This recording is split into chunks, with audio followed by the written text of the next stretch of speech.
Okay, has this ever happened to you? You say something like, I'm going to home, and someone corrects you. It is one of the most frustrating little things in English, right? Especially when it feels like it just breaks every other rule you've worked so hard to learn. Well, today we're going to solve that mystery for good. Let's get right into it. So look at this. This is basically the scene of the crime. You ask, are you going to work? And that's perfect. A plus. But then you say, are you going to home? And nope, suddenly it's wrong. You're supposed to just drop the two. But why? It feels totally random, but I promise you there is a reason and it actually makes sense. So let's start with what you already know because you're not crazy. There is a very clear, very standard rule for this stuff, and you've probably been following it just fine. And that rule is pretty simple. When you're talking about going to a specific place, and that place is a noun, you use go to. You go to school. You go to work. You even go to bed. See? It's a consistent pattern. This is the foundation, and honestly, it works like 99% of the time. But of course, that's when our main character enters the story. We've got this solid, dependable rule, and then home comes along and just decides to ignore it completely. And this right here is the heart of all the confusion. I mean, home is a noun, right? It's a place, just like school or work. So logically, it should be go to home. The fact that it isn't is what makes this whole thing so baffling. It's that one famous exception that trips everybody up. All right, enough suspense. It is time for the big reveal.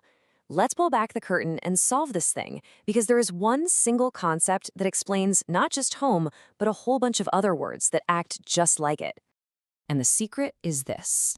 Adverbs of location. These are words that tell us where something is happening without needing to be a specific noun. They're kind of like pure direction. And the new rule is this. You never ever use to with an adverb of location. Okay, and here's the part that makes everything click into place. While words like downtown or there are actual adverbs, home is, well, it's special. It's a noun that English just treats like an adverb of location when we're talking about movement. It's the one famous rule breaker. The good news? Once you accept that home is just this one weird case, all the other no-to words fall perfectly in line with our new adverb rule. So, now that you're in on the secret, let's make this super practical. I'm going to give you a quick and easy cheat sheet with the most common adverbs of location so you never have to second-guess yourself again. First up, let's look at a group of words that describe general locations. You'll hear these a lot when people talk about cities or traveling. Think about it. You don't go to abroad. You just go abroad. You don't go to downtown. You just go downtown. It's the same for uptown and underground. The direction is already baked into the word, so adding to is just extra. You don't need it. Okay, next up we have a bunch of words that are all about location in relation to you, the speaker, kind of like little pointers on a map. Now, this list is probably going to feel pretty intuitive for most of you. It would just sound really strange to say I'm going to there or come to here. Words like somewhere and nowhere are pure adverbs of location, so no to is needed. And for our last category on the cheat sheet, let's look at words that describe moving within a specific space, like going into, out of, or just around a building. You go inside, you go outside. You go upstairs, you go downstairs. Simple. Again, the direction is part of the word itself. Now, what's really interesting here are those last two words, upstairs and downstairs, because they bring us to a really important and kind of funny point. I love this because it perfectly points out a super common mistake. You have to remember to use the S at the end. It's upstairs and downstairs. If you say, I went upstairs, it literally sounds like you took one single step and then just stopped.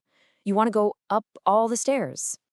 So let's wrap this all up into 3 easy steps. Your new game plan.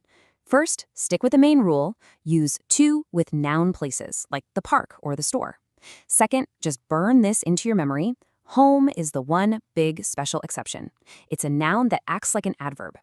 And third, get familiar with that list of adverbs. Abroad, downtown, there, inside, upstairs. They never needed to. And that's it. The mystery is solved. See, home isn't just a random mistake waiting to happen. It's a special case in a system that actually makes sense. The big takeaway is that by understanding what an adverb of location is, you've unlocked the logic behind the whole thing. So, with that in mind, what other English rules have you scratching your head?